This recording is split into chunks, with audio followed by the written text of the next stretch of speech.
अस्सलाम वालेकुम दोस्तों, मैं हूं परवेज़ सिंधीला। दोस्तों, एक मशहूर केस पाकिस्तान की तारीख का जो आने वाली 7 नस्लें भी शायद ना भूल सकें, वो था नवाज़ शरीफ साहब की हुकूमत को चलता करना, बल्कि नवाज़ शरीफ साहब को नहल करना, और नहल भी किस चीज़ पे करना, बेटे से तनख्वाह ना लेने पर। पनामा एक अचानक पाकिस्तान के एक उमर चीमा साहब हैं, उन्होंने एक स्टोरी की है, उसको उठाया गया। उसको लेकर इमरान खान साहब रोडों पे आ गए और उनको कहा गया, जनाब आप रोडों पे खज्जल खराब ना हो, आप ये केस लेकर हमारे पास आ जाएं, मतलब कि सुप्रीम कोर्ट में आ जाएं, हम इस केस को देखते हैं कि ये केस क्या है। वहां से ये स्टोरी शुरू होती है। नवाज शरीफ साहब उस केस में कोई 1 से 35-40 पेशियां भुगते हैं। कानून के मुताबिक उसमें वो पेश होते हैं, स्टेप डाउन करते हैं। पहले वजारत उज़्मा से स्टेप डाउन करते हैं, बाद में उनसे पार्टी की सदारत से भी स्टेप डाउन करवाया जाता है। ये सारा कुछ पाकिस्तान की सुप्रीम कोर्ट करवाती है। सुप्रीम कोर्ट के हुक्म पर जो इंक्वायरी हो रही होती है, उस इंक्वायरी जो जज कर रहा होता है या जो केस लगा होता है, उस पर एक और भी जज बैठा होता है। फिर एक जेटी बनाई जाती है, बहुत सारे केस बनाए जाते हैं, बहुत सारी चीज़ें की जाती हैं। बहरहाल उसमें एंड पे जाके नवाज शरीफ को नहल कर दिया जाता है, हुकूमत से फारग कर दिया जाता है, इवन उनको सज़ा सुना दी जाती है और वो जेल भी चले जाते हैं। लंदन में होते हैं, ज़ाहिर है वो कुछ रिलीज लेके गए थे। उनके जो अल्लाह जन्नत में घर करे, उनकी जो बीवी थी वो बीमार थी, उनको देखने के लिए जाते हैं और वो बिस्तरे मर्ग पर छोड़कर वापस आते हैं, क्योंकि अदालत उनको सज़ा सुनाती है और उनको जेल जाना है अपनी बेटी के साथ। नदीम मलिक साहब ने कल परसों एक प्रोग्राम किया है, उसमें उन्होंने एक वीडियो है उनकी, वो मैं दिखाऊंगा, वो क्या कहते हैं, फिर उसके बाद आप इसको केस को मजीद समझाने में मुझे आसानी। ये सुनिए जरा। इस प्रोसेस के अंदर कर रही थी। मुझे कुछ अर्सा पहले उन में से एक शख्स, सीनियर आदमी थे, उनसे मिलने का मौका मिला। 2 लोग थे बल्कि, उनसे मिलने का मौका मिला। उन्होंने मुझे मज़े की एक बात बताई। मैं पूरी तफसील तो ऑन एयर बता नहीं सकता कि उसमें कुछ हमारे बड़े ताकतवर अदारों के 1 या 2 लोगों के नाम आते थे। मैं पूरी तक कहानी नहीं बता सकता, लेकिन उनकी अगर मैं कहानी को सामने रखूं तो उससे ये तासुर मिलता है कि एक वीडियो थी 30 साल पुरानी जज अरशद मलिक की।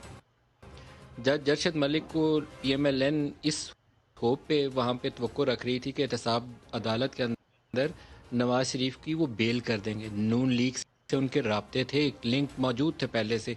वो ऐसे नहीं थे कि अरशद मलिक कहीं से आए थे और नवाज शरीफ को उसका पता ही नहीं था।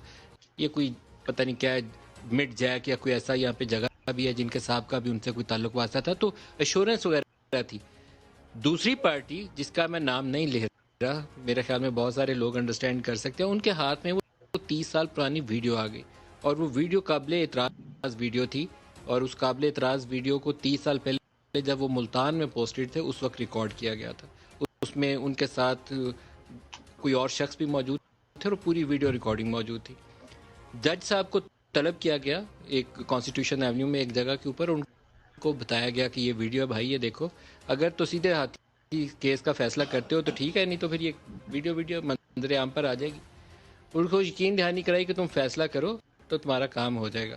जज ने जाकर अरशद मलिक ने फैसला सुना दिया। नवाज शरीफ की नाहली होगी। ये मैंने जो बातें उन्होंने सुनाई एज इट इज़ मैं आपको बयान कर रहा हूँ। सच और झूठ का वजन उन दोनों लोगों के ऊपर है, बहुत जिम्मेदार सीनियर लोग थे। फिर यही वीडियो, सेम वीडियो PMLN के हाथ में आई और PMLN में भी नवाज शरीफ के बरखुरदारों के हाथ में आई। और उसके बाद वो अरशद मलिक मिलने आते हैं नवाज शरीफ से और वो माफ़ी तलाफ़ी करते हैं कि ये हो गया था, वीडियो उनके हाथ में आ गई थी तो मैं क्या करता।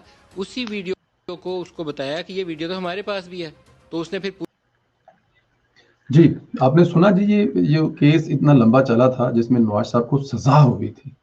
बेटी के साथ लंदन में अपनी मरहूमा बीवी को छोड़कर, जो कि बिस्तरे मर्ग पर थी। और ये वो प्रेस कॉन्फ्रेंस मैंने खुद देखी है अपनी आंखों से, मियां साहब के वो बयान और वो प्रेस कॉन्फ्रेंस सुनी है, जिसमें वो कहते हैं कि मुझे नहीं यकीन कि मैं दोबारा अपनी बीवी से कभी मिल सकूंगा, लेकिन कानून के मुताबिक क्योंकि मुझे सजा हुई है तो मैं वो सजा भुगतने के लिए पाकिस्तान वापस जाऊंगा। मियां साहब वापस आए। दोस्तों, इस वीडियो में आपने देखा कि मलिक साहब कह रहे हैं कि 2 बहुत ही जुम्मेदार लोग हैं। उन्होंने जब मलिक जो अरशद जज साहब थे उनको ये वीडियो दिखाई, तरीकाकार उसका ये था, उनको वो लेके गए, बिठाया, उनको पानी वानी पिलाया, और जो साहब वहां पर थे, अब वो जाहिर है उन्होंने नाम नहीं लिया तो हम भी नाम नहीं लेते, ना ही उस अदारे का नाम लेते हैं, तो उन्होंने उनको बिठाया और खुद कहा, जी आप बैठे मलिक साहब, मैं 2-4 मिनट तक आता हूँ। और उनके सामने वो जो टीवी लगा था उस पर वो वीडियो प्ले कर दी जिसमें मलिक साहब कुछ रंग रलियां मना रहे थे। जाहिर है वो उस वक्त मुल्तान में थे, पोस्ट में थे। जवानी में, जिंदगी में ये चीजें, गलतियां होती हैं इंसानों से, लेकिन उनको नहीं पता था कि वो वीडियो उनकी बन रही है। तो जब उन्होंने वीडियो देखी और वो जो साहब वापस आए तो उन्होंने आगे कहा कि मलिक साहब को पसीने पे पसीना आया हुआ था। तो उन्होंने कहा मलिक साहब खैर है, कोई नहीं, कुछ नहीं होता, तुम बेफिक्र हो जाओ, ये किसी के पास नहीं है, ये अपने पास ही, आप बेफिक्र हो जाएं, बस ठीक है, आप जाएं, रिलैक्स हो जाएं। मतलब ये है कि आप जाएं और नवाज शरीफ के खिलाफ फैसला लिखें। ये है पाकिस्तान की तारीख का सबसे बड़ा केस जिसमें मुल्क के 3 दफा के वजीर आजम को सजा सुनाई गई। और किस तरह सजा सुनाई गई, फिर उसके बाद जब जाहिर है वो फैसला उसने अपने हार्ट बीट पे नहीं सुनाया था, अपनी जमीर के मुताबिक नहीं सुनाया था, कुछ जमीर मुलामत कर रहा था, कुछ लोगों ने कहा होगा, कुछ घर वालों ने गालियां निकाली होंगी।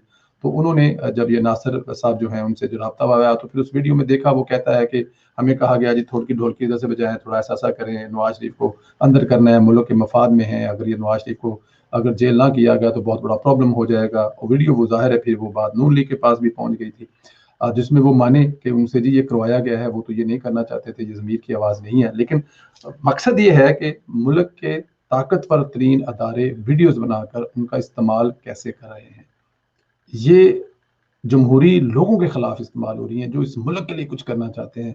अगर नवाज शरीफ आज होता तो मुल्क की GDP माइनस पर ना होती, अगर नवाज शरीफ होता तो मुल्क में आज ये हाल ना होता, जो मईशत का है, जो आम लोगों का है, जो चीज़ों का है, बहुत बेहतर होते, बहुत आगे होता मुल्क।